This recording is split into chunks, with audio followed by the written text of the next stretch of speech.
Stay করেছিলাম আমরা শিলংয়ে এবং সেখান থেকে শিলং আরেকবার এই নেতাজি সুভাষচন্দ্র বোস ইন্টারন্যাশনাল হেল্প করে নেওয়া যায়, মানে সিকিউরিটি চেকিং খুবই কম। আমার সবটাই রাধা মাধবের ওপর ছাড়া থাকে, 2 মাস হতে যাচ্ছে। তো তোমাদের কাছে এর কোনো সাজেশন থাকলে, মেডিসিন সব পারে তার বুদ্ধিমত্তাকে কাজে লাগিয়ে সায়েন্সকে হাতিয়ার বানিয়ে, সেই জন্য আমার কাছে এটা একটা স্পেশাল কিছু ছিল।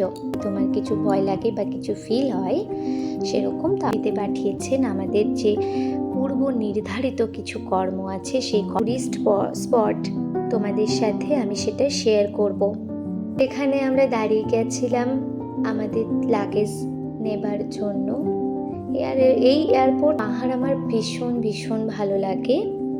এর আগে আমি যতবার যেখানে গেছি প্রচণ্ড ক্লিনিনেস মেনটেন করে সব কিছু করা ছিল, প্রচণ্ডই ক্লিন ছিল। সুন্দর একটা হোটেল ছিল যেটা ম্যাল রোডে। রাধে রাধে, আমি প্রমিতা। সেদিন ছিল 10th ফেব্রুয়ারি 2026। আমাদের রিসেপশন ছিল 8 তারিখ আর আমরা হানিমুন ট্রিপে বেরিয়েছিলাম 10 তারিখ নাগাদ। তোমরা অলরেডি সবাই জেনে গিয়েছো আমরা হানিমুন ট্রিপে গেছিলাম মেঘালয়া। স্টে করেছিলাম আমরা শিলংয়ে এবং সেখান থেকে শিলংয়ের যত জায়গা ছিল ট্যুরিস্ট যে স্পট সেগুলো আমরা ভিজিট করেছিলাম, তার সাথে মেঘালয়টাকে আমাদের মতো করে সময়ের মধ্যে এক্সপ্লোর করার ট্রাই করেছিলাম। তারপরে আমরা গুয়াহাটি মানে আসাম হয়ে ওখানে 2 দিন স্টে করে আমরা বাড়ি ফিরেছিলাম। সকাল সকাল আমরা বাড়ি থেকে বেরিয়ে পড়েছিলাম। আমাদের বাড়ির থেকে এয়ারপোর্ট ওই 15-20 মিনিট মতো, যেহেতু আমরা বাড়ির গাড়িতেই যাচ্ছিলাম তো সেই কারণে। আর বাবা আমাদেরকে দিতে গিয়েছিল এয়ারপোর্টে। এটা আমার সেকেন্ড টাইম আমি এয়ারপোর্ট ভিজিট করছি। এর আগে আমি একবার এয়ারপোর্টে এসেছিলাম ভাইকে সি অফ করতে, যেদিন ভাই ব্যাঙ্গালোর চলে গেল।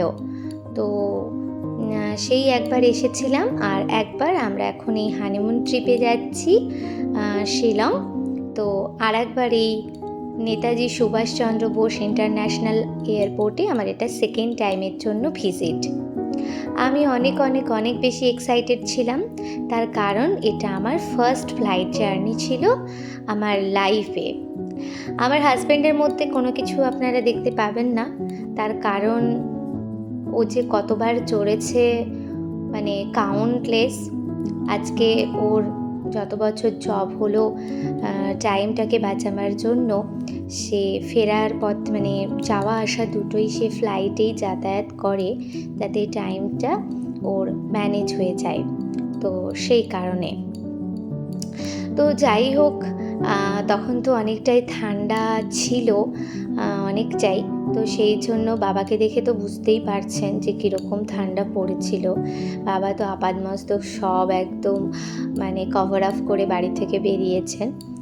তো আমি ওই রকম একটা মানে টুপি পরেছি বলে বাবা বলছেন যে এতে কি ঠান্ডা তোমার আটকাবে? আমি বলছি হ্যাঁ, কান দুটোতে ঠান্ডা না লাগলেই হলো। তো আমরা পৌঁছে গেলাম এয়ারপোর্টে। তো এটা আমি যখন ভাইকে সি অফ করতে এসেছিলাম তখন আমি এসেছিলাম এরকম সকালবেলাতেই। তো এখানে ও মানে রেজিস্ট্রেশন একটা কি প্রসেস থাকে, তো সেটাই করে নিচ্ছিল, যেটা নিজে থেকে সেলফ করে নেওয়া যায়, মানে সিকিউরিটি চেকিং যেটা, তো সেটা করে নিচ্ছিলাম। তারপরে আমার কাছে সব জিনিসপত্রই অনেক অনেক বেশি নতুন। আপনারা দেখতেই পাচ্ছেন আমার কতগুলো লাগেজ হয়েছে। একটা পিঠে, 2টো লাগেজ, একটাতে চিপস, কেক, এই সমস্ত আছে। মানে আমি যাচ্ছি আর ফাস্ট ফুড যাবে না, এটা হতেই পারে না। তো তাছাড়া এটা আমার ফার্স্ট ফ্লাইট জার্নি ছিল, তো আমি অনেক অনেক বেশি এক্সাইটেড ছিলাম। আমার তো মনে হচ্ছিল সব কিছুর ভিডিও বানাই একদম লং লং করে। আমাকে আমার হাজব্যান্ড বলেছে যে এরকমভাবে তোমার এটা প্রথমবারে মানে এরকম ফিল হচ্ছে, এরপরে আসবে তোমার কিছু মনেই হবে না যে কিছু ভিডিও করি, বা কিছু আর তোলারও থাকবে না, আর তুমি ইন্টারেস্ট ফিলও করবে না।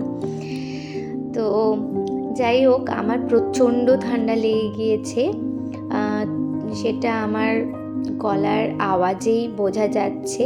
আর এই যে বারবার করে নাক ছুঁত করছিলাম, সেটা দেখেই আপনারা সবাই বুঝতে পারছেন।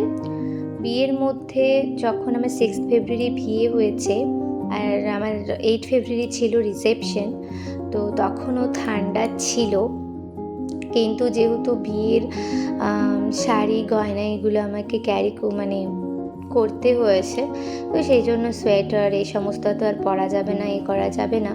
তো সেই জন্য ওই টাইমটা দিয়ে প্রচুর আমার ঠান্ডা লেগে গিয়েছে, এবং ওই ঠান্ডা লাগা অবস্থাতেই আমি শিলং ভিজিট করেছিলাম। তার কারণ ওই একই সমস্যা, ছুটির সমস্যা, তো সেই কারণে। আর হানিমুনটা ওই রকম 1 বছর বাদে বা 6 মাস বাদে এরকম কোনো দিন হানিমুন ট্রিপ হয় না, ওটা বেড়াতে যাওয়া এক প্রকার হয়ে যায় যেরকম নর্মাল। তো আমাদের এটা ফিল হয়েছে যে আমরা বিয়ের পরেই একদম এই ট্যুরটা করে আসব। তো এখানে আমাদের লাগেজ দেওয়া হয়ে গেল, ওয়েট চেকিং হয়ে গেল। আমি তো এগুলো সব প্রথম দেখছি নিজের চোখে, প্রথম আমার নামের ফ্লাইট টিকিট।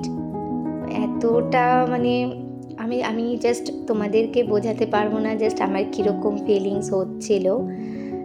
আমি কখনো এত কিছু ভাবিও নি, সত্যি বলছি, আমি কোনো দিন ভাবিও নি যে আমি ফ্লাইট যাবো ইত্যাদি ইত্যাদি।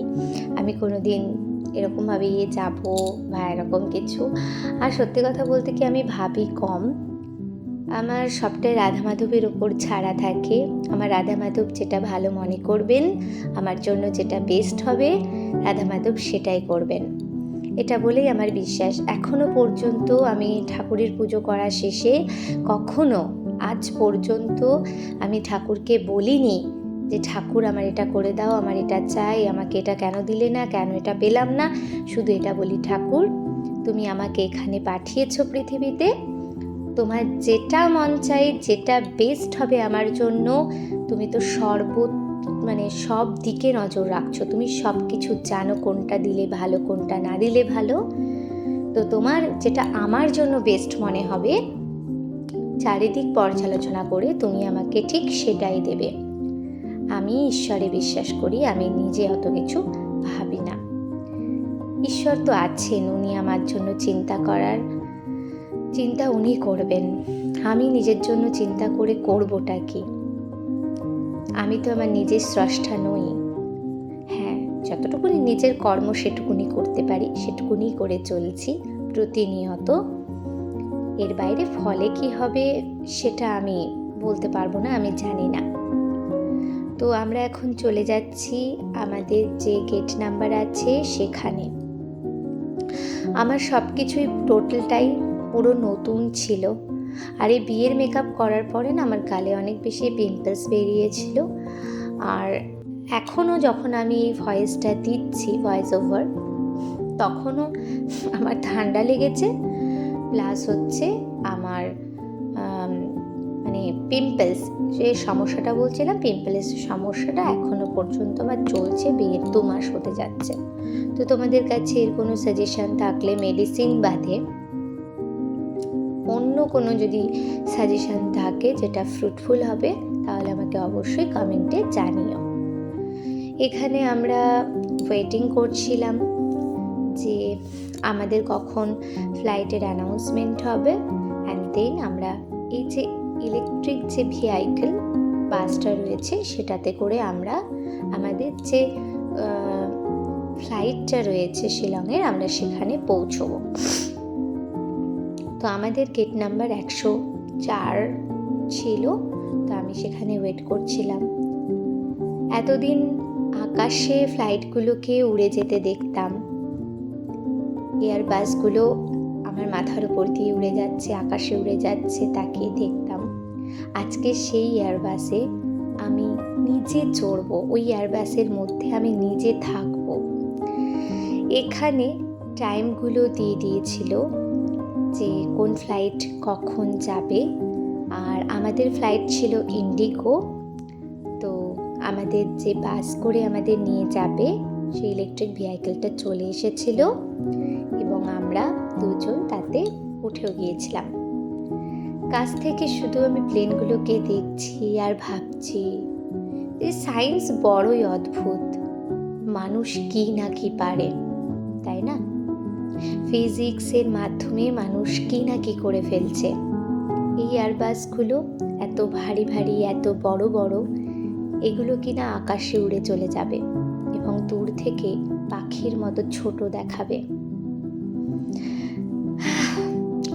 যাই হোক, আজকে এরোপ্লেন আকাশে উড়ছে, আর দুদিন পর তো বাস নাকি আকাশে উড়বে এমনও শোনা যায়। অবশ্য এটাতে আমি খুব একটা আমার ডাউট হয় না।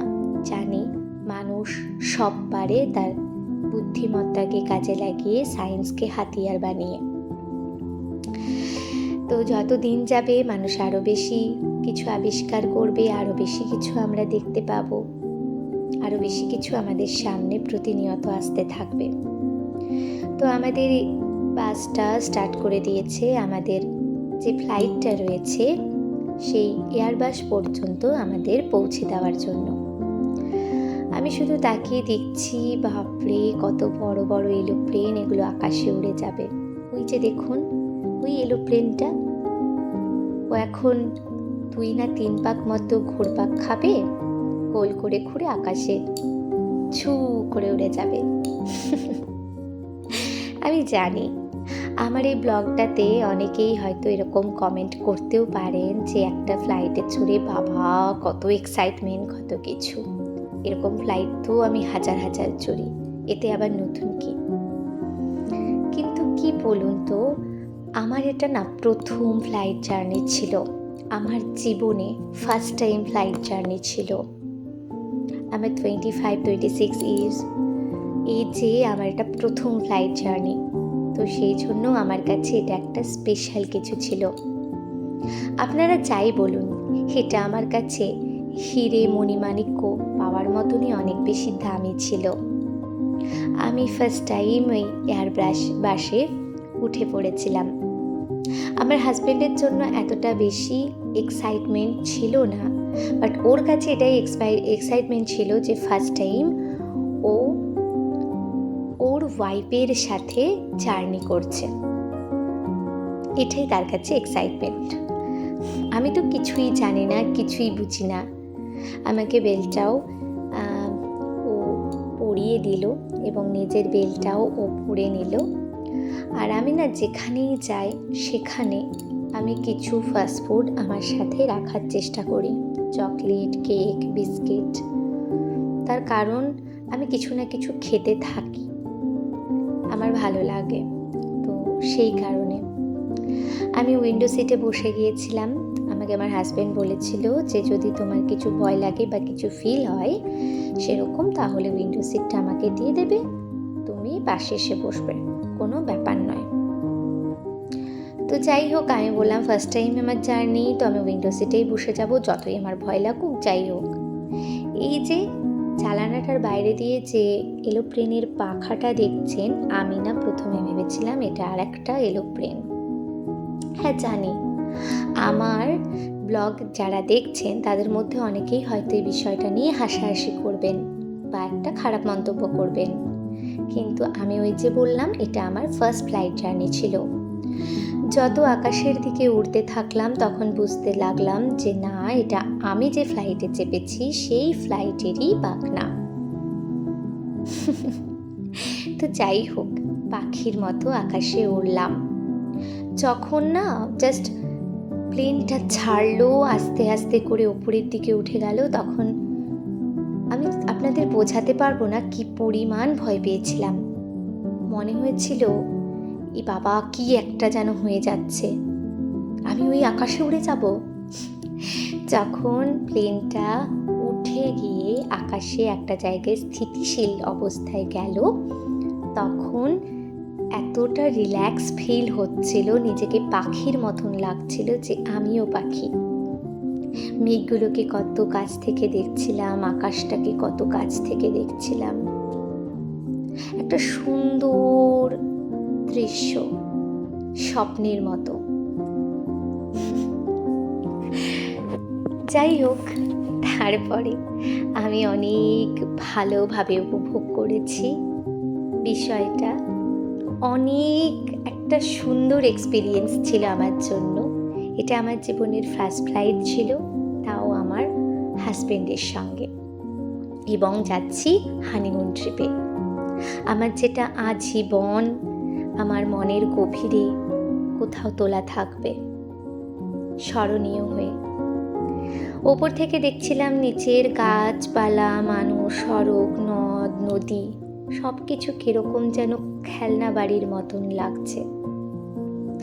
আমাদের মানুষের কতই না অহংকার, কত না মানুষের সঙ্গে কত মানুষ খারাপ বিহেভ করে, কত কিছু আচরণ করে, কিন্তু মানুষ একবারও ভাবে না যে আকাশে উঠলে তারা কত ছোট লাগে। সব কিছু কীরকম ছোট হয়ে যায়, খেলনা বাড়ির মতো। তাহলে ঈশ্বরের কাছে আমরা কীরকম? আমরা অতি নগণ্য একটা জীব।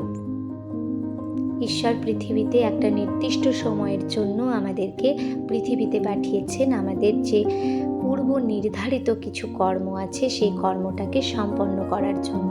আমাদের জীবনে প্রত্যেকে আসার একটা নির্দিষ্ট উদ্দেশ্য আছে, সেই উদ্দেশ্য সম্পূর্ণ হলে আমাদের আবার ফিরে যেতে হবে। ছাড়ুন, এত দর্শনের কথাবার্তা না বলাই ভালো, অনেকেই এতে হয়তো রাগ করবেন। আকাশে দেখেছেন মেঘগুলো কি সুন্দর উড়ে যাচ্ছে, টক দইয়ের মতো। গরমকাল টক দই বেশি খাওয়া হচ্ছে। আকাশে কীরকম মেঘগুলো ছাড়া ছাড়া উড়ে যাচ্ছে, ঠিক যেন তুলোর মতন।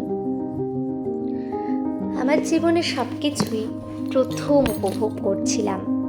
আমার এই ফ্লাইট জার্নিটা আপনাদের সকলের সঙ্গে আমি ব্লগ আকারে শেয়ার করে আমার ইউটিউব চ্যানেলে সারা জীবনের জন্য সংরক্ষণ করে রাখলাম। যদি ঈশ্বর আমাকে বাঁচিয়ে রাখেন, আজ থেকে 10 বছর 20 বছর বাদে আমি এই সমস্ত ভিডিওগুলো দেখব আর ভাবব, আর তখন ওই যে সময়টা, সেই সময়টাই হারিয়ে যাব। যাই হোক, আমার শিলংয়ের পরবর্তী অনেক ব্লগ আসতে চলেছে। শিলংয়ে আমি 4 দিন ছিলাম। শিলং মেঘালয় মিলিয়ে আমি এক্সপ্লোর করেছিলাম অনেকগুলো জায়গা, অনেক টুরিস্ট স্পট তোমাদের সাথে আমি সেটা শেয়ার করব। আর তার সঙ্গে আমি আসাম গুয়াহাটিতে ছিলাম 2 দিন। কামাখ্যা টেম্পল ভিজিট করেছিলাম, তার সঙ্গে আমি ভিজিট করেছিলাম গুয়াহাটির আশেপাশের অনেক জায়গা, এবং ফিরতি পথেও আমি ফিরেছিলাম ফ্লাইটে। সে অভিজ্ঞতাও তোমাদের সাথে শেয়ার করব ব্লগ আকারে। যারা আমার চ্যানেলে নতুন তারা অবশ্যই আমার এই চ্যানেলটাকে সাবস্ক্রাইব করে রেখো। না, জোর করে করতে হবে না। যদি মন থেকে মনে হয় যে আমি এই চ্যানেলটাকে নেক্সট টাইম ভিজিট করতে চাই, তাহলে অবশ্যই সাবস্ক্রাইব করো। আমি কাউকে মাথা টিপে দিই না। যারা আমার ট্রু সাবস্ক্রাইবার, যারা আমার একদম প্রথম দিন থেকে আমার সাথে আছে, তারা জানে যে আমি কোনো দিনই সাবস্ক্রাইব করার জন্য কাউকে কিছু বলিনি। ভালো লাগলে অবশ্যই সাবস্ক্রাইব করবে। তারপর পৌঁছে গেলাম শিলং এয়ারপোর্টে। এবার পাহাড়ি জায়গায় একটা এয়ারপোর্ট, চারিদিকে পাহাড়ি গাছপালা, একটা শান্ত পরিবেশ।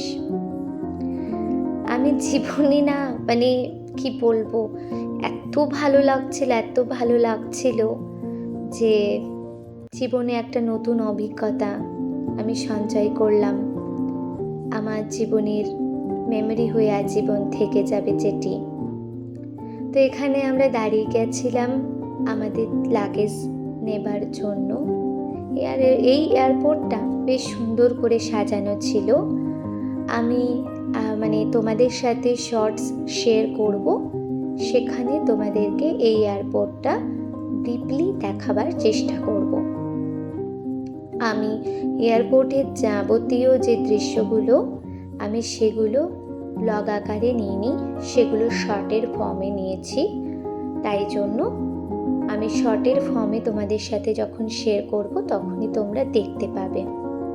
আমাদের একটা লাগেজ নেমে গেল, আর একটা লাগেজও চলে এলো।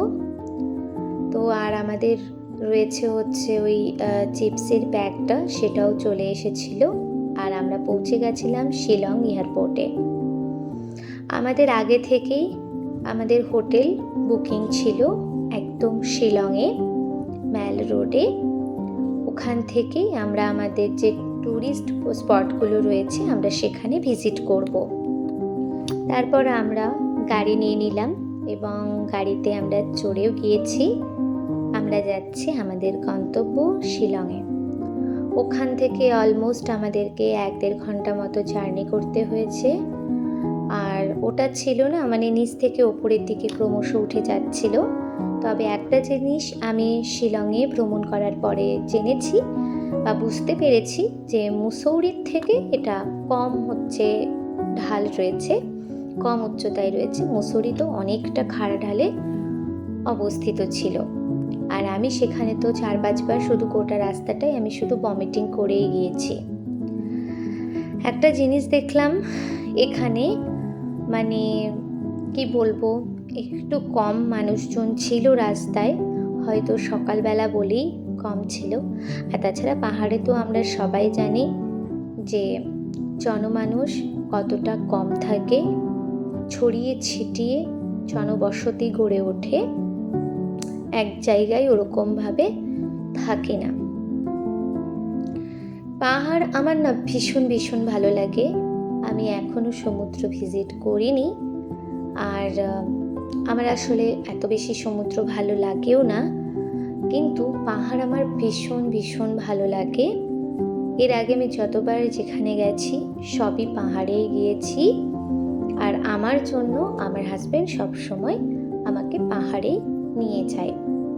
এবারও চলে এসেছি শিলংয়ে। আমাদের যাবার কথা ছিল আন্দামানে, কিন্তু আন্দামান আমি যেতে চাইনি। তার কারণ হচ্ছে সেখানে সমুদ্র, আর সমুদ্র আমি অত বেশি ভালোবাসি না, ভালো লাগে না আমার পার্সোনালি।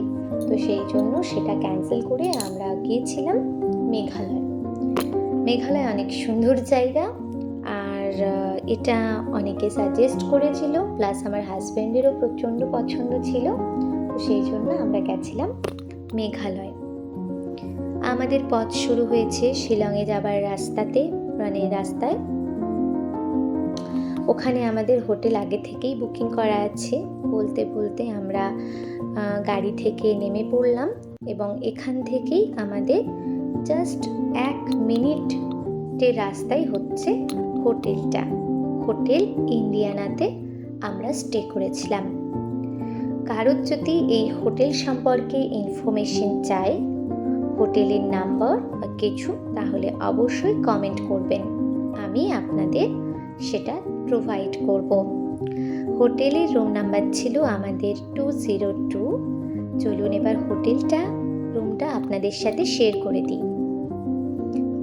প্রচণ্ড ক্লিনিনেস মেনটেন করে সব কিছু করা ছিল, প্রচণ্ডই ক্লিন ছিল।